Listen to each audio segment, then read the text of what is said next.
Bien, hablábamos recién de la crisis tanto política como económica que atraviesa la Argentina y sobre todo el efecto pospaso. Bueno, ahora vamos a hablar de la crisis en la justicia. En realidad, ¿cómo actúa la justicia en tiempos de crisis? ¿Es realmente una justicia modo avión? Todo esto nos lo va a contar Paz Rodríguez Niel, la persona que más conoce los pasillos de Comodoro Pi, de la interna en la Corte Suprema de Justicia. Bienvenida, Paz. ¿Cómo va? Muchas gracias, Eleonora. No sé si podamos contarte tanto, pero sí vamos a hablar de esto, ¿no? ¿Cómo separa la Corte Suprema, la justicia en general, pero particularmente hoy vamos a hablar de la Corte Suprema en un escenario de crisis política y fundamentalmente cómo se para frente a la crisis económica? Pero cuando hablamos de la Corte en tiempo de crisis, hablamos de dos cosas. Por un lado esto, ¿no? La Corte frente a un escenario de crisis y por el otro lado, una Corte que en sí misma atravesó una muy fuerte crisis. Internamente. Lo hemos hablado acá muchas veces, fueron meses, más de un año lleva ya, de internas muy duras, feroces. Acá lo vemos al presidente de la Corte, Carlos Rosenkrantz. Se ha vaciado de alguna manera sus potestades como presidente del tribunal, después de esa durísima pelea que hubo en el seno de la propia Corte. Y hoy el clima interno de la Corte es un clima de absoluta desconfianza. A punto tal que los jueces no se muestran sus proyectos de fallos, muchas veces se enteran el mismo día que se va a firmar el acuerdo, hacen reuniones de acuerdo muy breves porque eligen no debatir entre ellos en esos acuerdos, porque tienen miedo a las filtraciones, porque les ha pasado. Ah, es por eso que eligen no debatir. Han tomado una... Es una combinación de factores, pero sí, porque temen a las filtraciones. Esto me lo decían hoy en una de las vocalías. Las reuniones duran 1 hora, nada más. O sea... ¿Cuándo suelen durar cuánto tiempo? Bueno, puede durar cualquier cantidad de tiempo, porque es el momento que tienen todos los jueces para estar juntos y discutir los asuntos. Más allá de que después cada uno tiene su equipo para cada caso específico. Pero este es el clima en el que estamos, ¿no? Un clima de, evidentemente, poca cohesión interna en un tribunal, que es la cabeza de un poder del Estado. Y esto, pero esto es para otro tema, pero la verdad es que esto es evidentemente favorecedor en la puja de poderes para un poder ejecutivo, ni hablar un poder ejecutivo nuevo, como podría ser, si se confirma lo de las PASO, la situación de Alberto Fernández. Una Corte que está así como está. Bueno, pero ahora volviendo a lo que hablábamos antes, ¿cómo se para esta Corte que está en esta situación frente a la crisis económica? Acá hay como un acuerdo general de los jueces de la Corte que es no vamos a echar más leña al fuego. Entonces, no vamos a entrar en el juego de la política y básicamente, porque los jueces se quejan mucho están judicializando muchos conflictos, ahora vamos a analizar alguno de ellos, pero sobre todo no vamos a complicar más la situación económica. ¿Cómo podría la justicia complicar la situación económica? Bueno, resolviendo casos que tienen un alto impacto económico para las arcas públicas. Por ejemplo, un caso que tiene muchos años, 10 años en el tribunal, que es el fallo Defensor del Pueblo. El caso Defensor del Pueblo es una suerte de Badaro 2, que es un caso vinculado con la recomposición de los saberes jubilatorios y consiste en decir si el Defensor del Pueblo puede o no representar a un grupo grande de jubilados. Un colectivo de jubilados. Y además, bueno, ver si efectivamente amplían, como pasó en Badaro, si mejoran la situación de recomposición de los saberes. Bueno, esto implicaría millones. Entonces, es un caso que estaba en agenda para la primera mitad del año, no se trató y en este momento dicen la verdad que no creemos que sea el momento para dictar un fallo semejante. Están en el plan esperar cómo se resuelve la situación y hablan de prudencia. Ahora, también tienen temas como, por ejemplo, el tema IVA y la coparticipación con las provincias. Sí, claro, tienen ahí dos planteos diferentes. Uno es efectivamente el de los 15 gobernadores, las 15 provincias, que lo que plantean es que hay 3 decretos de Mauricio Macri post-paso que les complican sus propias cuentas porque lo que hacen es aliviar la situación de la gente. Por ejemplo, estamos hablando de IVA, quitar el IVA de determinados alimentos, subir el piso de ganancias y congelar el precio del petróleo. Todos impuestos que son coparticipables. Esto quiere decir que le corresponderían a las provincias, cada una en alguna mayor o menor medida. Y justamente esta medida que toma el gobierno lo que hace es restarle ese dinero a cada una de las provincias. Claro, lo que dicen los gobernadores es todo muy lindo, pero estás haciéndola con la nuestra. Claro.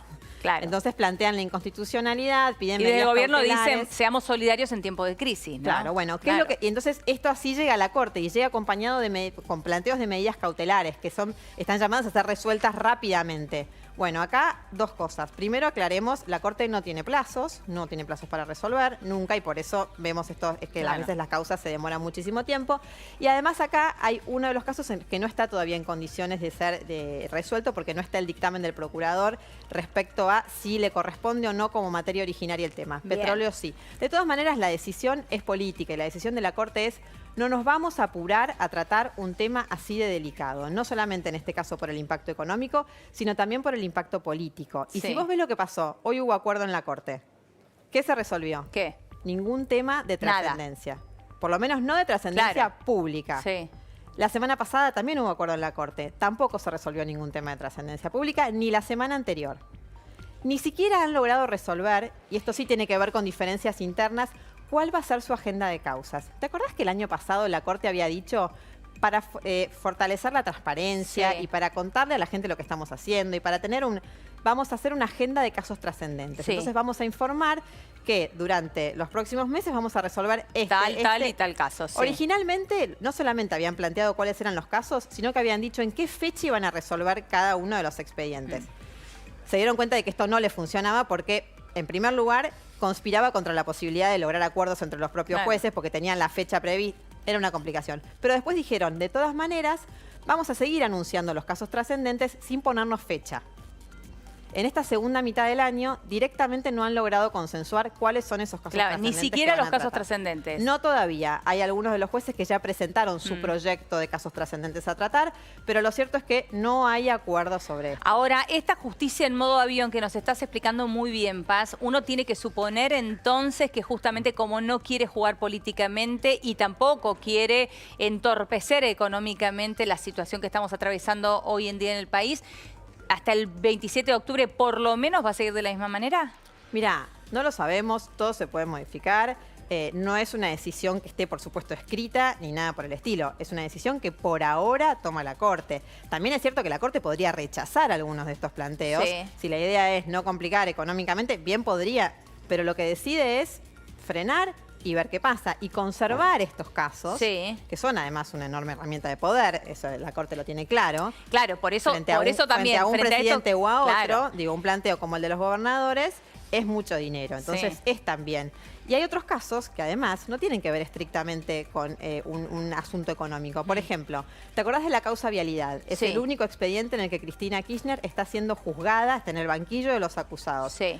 Ese juicio estuvo a punto de no empezar. La Corte había mandado a pedir el expediente cuando faltaba una semana para que empezara el juicio. ¿Por qué mandó la Corte a pedir el expediente? Porque quería revisar unos recursos de queja, o sea, unos planteos de las defensas que en principio no estaba habilitada la Corte para tratar, pero la Corte puede en algún momento decidir si los toma o no. Entonces la Corte dijo, venga el expediente principal, físicamente, fue carrito, ¿te acordás que veíamos las imágenes? Todas las fojas, sí. Bueno, y se lo llevó la Corte. En su momento el juicio estuvo a punto de no empezar por esto, peligró, después la Corte dijo, nunca hicimos... Pero ¿cuál era el motivo? Querían el expediente urgente para tratar este asunto de las quejas de Cristina. ¿Y la urgencia? Fue en mayo. Claro. ¿Y la urgencia dónde quedó? Esto lo hablamos en el mes de mayo, es cierto. Estamos en septiembre. Ese es otro de los casos que no están resueltos. Pero eso no es nada comparado con expedientes como Consejo de la Magistratura. Hay un caso que podría devolver la composición del Consejo de la Magistratura a su viejo formato de 20 miembros, que está en poder de la Corte. Y la Corte no decidió todavía si va a tratar el caso, si lo va a rechazar, si el Consejo queda así, si no queda así. Transcurrió todo un gobierno, todo el gobierno de Mauricio Macri. Y es un caso que tampoco tiene fecha para ser tratado. Pero que claramente tampoco lo rechazan, como bien explicabas vos, porque esperan a ver quién será el próximo gobierno. Bueno, entienden también que hay casos de gran trascendencia política que requieren ser discutidos y lograr formar una mayoría en el tribunal. Bueno, está bien, digo, pero no se excusan de Y no es un caso urgente. No, pero además la Corte dice... No nos traigan y no nos apuren con cuestiones que son políticas. Hay asuntos que debe resolver la política. Por ejemplo, es lo que dicen respecto del planteo de los gobernadores. Estos son asuntos que tiene que resolver la política. No judicialicemos asuntos que tiene que resolver la política. Nos lo traen a nosotros y además pretenden que nosotros lo hagamos en tiempos de la política. Nosotros no vamos a jugar este juego. Está bien. Ni ahora, por este contexto económico, ni nunca. La Corte dice... Ahí estamos de acuerdo. Estamos hablando del tema de los gobernadores, pero igualmente estamos hablando de dinero que deja de entrar a las arcas de cada una de las provincias. Algunas de las provincias lo que dicen es no voy a tener después para pagar sueldos. Hay que ver si esto es real o no. Sí, perdón. Pero no, en esto me quería detener. El caso del defensor del pueblo que vos marcaste, que tiene en vila muchísimos jubilados, no estamos hablando de tiempo de la política, estamos hablando de jubilados que justamente lo que no tienen es tiempo. Bueno, la decisión de la Corte de este caso era tratarlo. O sea, ya te digo, estaba en la agenda. Ahora, esta situación que hablamos de los jubilados también es un agujero gigante. Entonces, si es un caso que hace 10 años que está pendiente de resolución, parecería de toda lógica que justo en este momento es el momento más complicado para resolverlo. Pero ¿cuándo? Digo, entiendo el planteo, pero también digo, ¿cuándo? Justo en este momento no, y el momento que viene tampoco, porque acaba de arrancar un nuevo gobierno, o el otro no, porque tenemos elecciones año por medio, y así pasaron 10 años, ¿no? Son los tiempos de la justicia. No tengo nada para contestarte al respecto, Leonora. ¿Qué querés que te diga? Pero bueno, respecto de los gobernadores, sí, en la Corte dicen, esto no es un caso de vida o muerte urgente. ¿Qué es un caso urgente? Un caso, por ejemplo, de un aborto. Digo, si se practica un aborto, que hay que hacerlo ya, no hay vuelta y que no atrás. es lo mismo la semana que viene. Sí. Cuando estamos hablando en términos de Estado, provinciales o nacional, de dinero, es dinero que se puede pagar después. Digo, claro, lo económico se puede solucionar. Se puede resolver y, ya te digo, y lo que ellos dicen es, acá hay un tema de prudencia y de responsabilidad institucional que el Poder Judicial tiene que tener en un momento en donde cualquier pequeña chispa puede complicar todavía mucho más esta situación económica. Claro, que de alguna manera viene acompañando lo que hace un ratito hablábamos con Jorge Liotti, ¿no? Se hablaba también de la prudencia en la política, en cada una de las cosas que puede decir tanto el gobierno como la oposición, y en este caso la justicia toma la misma postura. Lo que uno siente, digo, y aquí hablo ya como un ciudadano de a pie, es que se paraliza el país por una elección. Sí, bueno, me parece que acá es cierto. Me parece que acá hay dos planos distintos. Por un lado está la situación política, se paraliza el país y es cierto que la justicia muchas veces frena decisiones, incluso hasta para preservarse a sí mismos. ¿Por qué? Porque los jueces dicen cualquier decisión que yo tome hoy se lee en términos de favorece o perjudica a uno o a otro. Pero por otro lado está esta situación de crisis económica que es distinto, ¿no? Que tiene una responsabilidad aparte, ¿cierto? Adicional. Sí, adicional, porque le pega a todos los argentinos. Sí. Clarísimo. Paz, un placer como siempre. Cada martes la tendremos a Paz aquí, siempre interesante. Muchísimas gracias. Gracias a vos. Bien, y de aquí